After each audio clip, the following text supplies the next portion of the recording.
What an absolute monster week we had on the market last week. I mean, just look at this chart. Brand new all-time highs for the SPY and the Qs. And we're going to go through our market analysis for the weekend. And we're also going to take a look at several of your favorite stocks, some that are really contributing to these huge moves. And before we get into that, I want to say happy Mother's Day. I hope you're having a fantastic weekend. And also, it was so cool to meet so many people at the Tradier event where I had the privilege to speak and share plan ETF. So thank you so much for being there, and let's jump right into it. So the week was absolutely monster, right? This is the 1 week performance. Some of these stocks, you would think that they can't do what they just did, right? AMD went up 26% in the span of a week. Micron, 37% in the week. Intel, 25% in the week. These are absolutely monstrous numbers. And if you were on part of that, right? If these were some of your stocks, boy, I'm happy for you. I am happy for you because I did not take advantage of any of those. And I'm competing in the US Investing Championship, so I definitely lost out.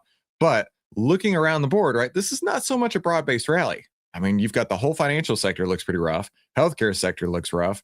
Energy sector looks rough. Utilities, real estate, industrials, right? It's really concentrated in these big names. And that makes sense because these are market cap weighted indices. And that's why if it's concentrated in just a handful of names, you can see some big moves like this, right? Now, I do have some new areas that I want to start going over each week, like the RSP. This is equal weighting. And we still have not hit new all-time highs, right? And if we go side by side with the equal weight of the S&P 500 versus the SPY, which is market cap weighted, we're talking about two different stories here, right? The equal weight actually peaked on February 26th, which was all the way back here before the Iran stuff started, right? And you can see when we are not equal weighted, market cap weighted, absolutely huge moves are going on. So it really shows you just how strong the concentration of those stocks is pushing the entire market up. Next, let's go to the VIX. Looking at the VIX, right, we can see that it's pushing lower and lower and lower. People are getting less and less fearful, and that makes sense, right? When the market goes up, the VIX goes down because there's less fear in the market. Now I want to start looking at a few new things, right? This is the put-call ratio. Now, we changed over to charts. We're looking at the put-call ratio. That's the green line right there. We still have the 10, 20, 50. And we see a level of 76.1 right now, which puts us right into the bullish sentiment. But also, look at this. We had a very couple strong days right here. April 14th, April 17th, and then the strongest put call ratio so far was last Wednesday, where it reached a level of, what was that, 62? Nearly into the excessive call buying. And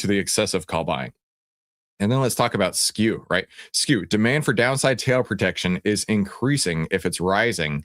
And what I see right here is that the overall trend of skew, downside protection, is falling. However, we do see a bottom, right? Wednesday was the bottom, pushing up Thursday and Friday. And that also relates right here to the put call ratio. So interesting to see that people are actually starting to say, wait a minute, maybe we shouldn't be buying calls with both hands tied behind our back, right? Buy the mess of calls that you possibly can. But we do see the MMFI, the percent of stocks above their own 50-day moving average. This is a breadth indicator that I've used for years and years. It's sitting at 63%. So 63% of the market is still trending up. So that's a good sign, right? Now let's take a look. Let's change directions a little bit and talk about the US 2-year. We're going to talk about bonds. This is new for me, right? But looking at the bonds, right? When the 2-year yield is rising, there's Fed pressure rising. The market expects the Fed to stay tighter for longer. And you can actually see that. If you go to the CME Fed Watch tool, the next meeting in mid-June has a 93% probability that they're going to keep rates unchanged, and only a 6% chance that it's going to go down.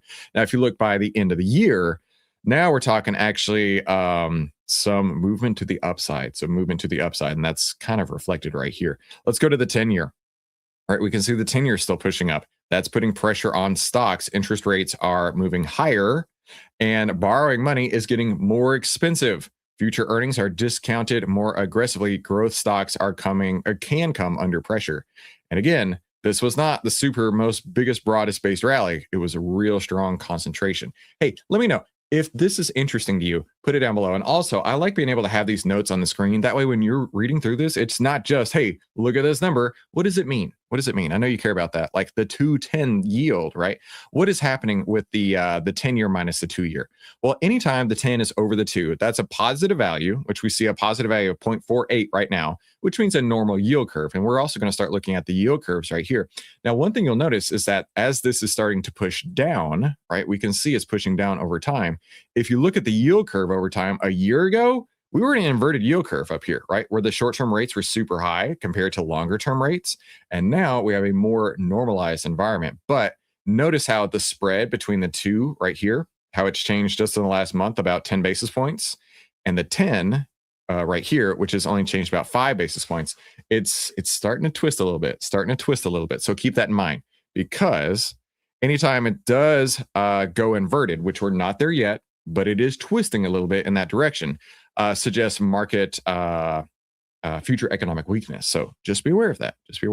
Then let's go to the dollar, right? The dollar is falling. The DXY index, the dollar is falling, and that supports commodities like gold, silver, and oil. So let's take a look at gold, silver, and oil over here. Gold seems to have found a bottom. It's got a nice outlier block right there on top of another one. And it may have found a bottom. Now it's over the 10, it's over the 20, and it's starting to flirt with this overhead order block right here. Now remember, these order blocks are here to show you where there are areas of support and resistance. Overhead resistance were areas where people are looking to sell as fast as they can because they got stuck, okay? So gold definitely has some overhead resistance. Let's go to silver. Silver does have a bullish cross. You got your 10 over the 20, prices over the 50. It's got a little bit of room up to $86, not a whole lot. In fact, what is that in percentage terms? Really not much. About actually more than I expected. 7% move to the upside before it runs into this overhead resistance. So between gold and silver, I would actually like silver a little bit better here. Let's go look at oil. Oil is now in order block city. But again, remember, anything can happen with the Strait of Hormuz, right? With what did they? I heard that Iran was shooting on some of our US military assets, which immediately were like, yeah, that's cute, and blew up some of their tankers. So much stuff is going on out there, right? But let's take a look not just at the commodities. Let's go look at the risk on assets, right? We've got some. This is a new segment for me as well. Risk on assets. Right, you've got XLK. This is the tech sector, which is absolutely gangbusters. We all know that. Then over here, you've got XLC. This is, in fact, let's go over here real quick. This is the tech sector, right? The big names. This is the XLC right over here, right? So not as impactful as XLK, right? XLK is tech sector, XLC, but it is some of those big names that you recognize, like Google, Meta, Netflix, and Disney, right? And you can see it's not as broad-based as you think it is right now. It's really not. It's just this ultra concentration right here. But also consumer discretionary, this is continuing to push up higher. All of these are in bullish trends with the exception of financials. Financials are looking pretty weak right here. Now let's go to our risk off categories over here, our risk off sectors. We've got the energy sector, which is really interesting, right? Oil seems to be catching a bid. If we go back to the oil chart, where was that at? I'm on the oil chart right now. Oil seems to be catching a bid, right? Still having some support, but overhead resistance for sure. However, the whole oil sector, the energy sector, I should say, actually has a bearish cross right here. Then you've got utilities that are pushing down. What is this? Staples is actually growing a little bit. Now, remember, staples and utilities, these are the real areas where the flight to safety areas. And you can see we're not flight to safety at anywhere close to that, right? In fact, we peaked on our flight to safety around February 27th, and it's fallen off pretty hard since then. And then as you can see, this is the market right here. And you can see the inverse correlation between these guys, right? These are really not moving all that much where this has gone nuts. So let's talk about earnings for the week. A huge week of earnings still this week, right? If you are trading earnings or holding any of these stocks, just be aware that elevated earnings, while it sounds great, can absolutely monkey hammer your portfolio. I don't want that to happen to you.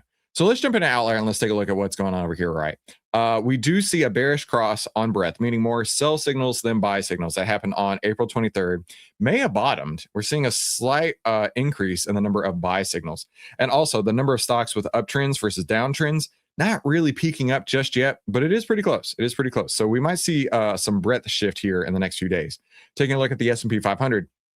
Remember, all stocks have 40% of their move due to the market, 30% due to the sector, and the last 30% due to the stock itself. So let's establish what's going on with the market. We have that big, beautiful uptrend in the SPY right now that happened on April 9th is when we got the buy signal. And in fact, let's go measure since April 9th, which is this candle right here. Let me pull this over just a little bit. April 9th right here. Since April 9th, man, it has been an absolute tear on the market, right? Absolute tear on the market. The market's up 10%, right? It's got its yearly gains already done on April 10th. The signals in place, the trends in place, but breadth, like we just talked about a minute ago, not quite there on the S&P, but it is starting to improve. Next, let's jump into some individual stocks. Actually, I'll take that back. Let's go look at the Qs next. Let's go look at April 9th as well, was when the buy signal came through on the Qs. Again, another absolutely monster move. I need to pull this over to April 9th right there. April 9th, the Qs have gone up 17%. Goodness. I had no idea it had gone up that much. That is absolutely bonkers, which gives me a lot of hesitation, right? We're seeing this huge concentration. You know that we're seeing this huge concentration, and we're seeing it in multiple different aspects, that the market is not this big broad-based rally, which gives me concern. If those stocks start to weaken, it could bring the market down hard and fast, harder and faster than you would expect.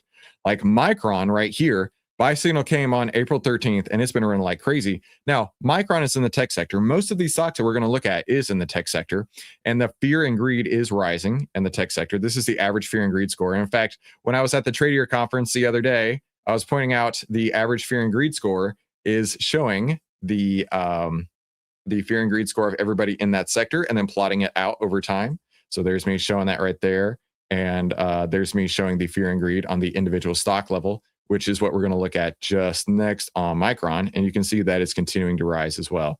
So the sector looks really strong, and the breadth looks super strong as well. Let's go to Intel. Intel, same thing. We're looking at the tech sector. We've got a buy signal, man, on April 6th. This is an absolutely unbelievable buy signal. In fact, let's go look at this real quick. I typed that wrong. Intel has literally, INTC, there we go. Intel has literally doubled since the buy signal came through. I think it's this one right here. Buy signal came on April 6th. Intel is up. This is the April 6th buy signal right here. Intel is up. Unbelievable. 150%. 150%. And honestly, I don't know where it's going to stop. You and I both know that we don't know where it's going to stop. But the fear and greed is peaking. The greed was out of control, and it may have peaked and starting to come back down just ever so slightly. AMD, when the buy signal came on March 26th, has been a huge runner, an absolutely monster runner. Let's go to AMD. AMD still has that buy signal in place. And what date was that on? It was on March 26th. So let's go add a line here for March 26th. Golly. It's a huge move on AMD, right? And these are big companies to start with. It's up. The company itself has more than doubled in the span of 43 days where that buy signal came through. These are just crazy, crazy, crazy moves. Then you got Nokia, right? Nokia had a big move and had a sell signal, has a new buy signal in place, not quite moving up just as high, but keep that in mind as you're looking at Nokia. How about Western Digital? Another big move here starting on April 10th. How much has Western Digital gone up? WDC. April 10th. Let's go put that in real quick. By the way, Outlier is literally just 82 cents a day, and you can get access to these buy and sell signals like this buy and sell signal that's generated 40%, right? 40%. You don't have to do all that analysis that you're used to, right? You can just pop into Outlier and you can see everything you'd want to see at your fingertips, and it continues to move up higher, What about STX? STX had a huge move from around $400 up to around $700 from this buy to sell signal. And it did let you know, hey, listen, now maybe a time to take profits up here, but then it's just got a brand new buy signal that came through this week. So STX may be something you want to put on your radar. Rocket Lab, not so much. Had a sell signal that's been drifting sideways ever since that point. And then lastly on the board, Tesla. I know a lot of people still love the idea of Tesla. Does have a buy signal, pull back a little bit. Now it's pushing up a little higher. Let's go look at Tesla real quick. And Tesla breaking to a new level. This is exactly what you want to see, right? Remember, you want to be buying the rip, not buying the dip. So listen, let me know down below if this new layout was useful for you. We covered a lot of new areas, and I want you to be a well-rounded investor, right? A well-rounded investor who knows exactly what's going on overall in the market. And if you're ready to save time, make money, and start winning with less risk, check out Outlier like this and click on one of these two videos. We'll talk soon.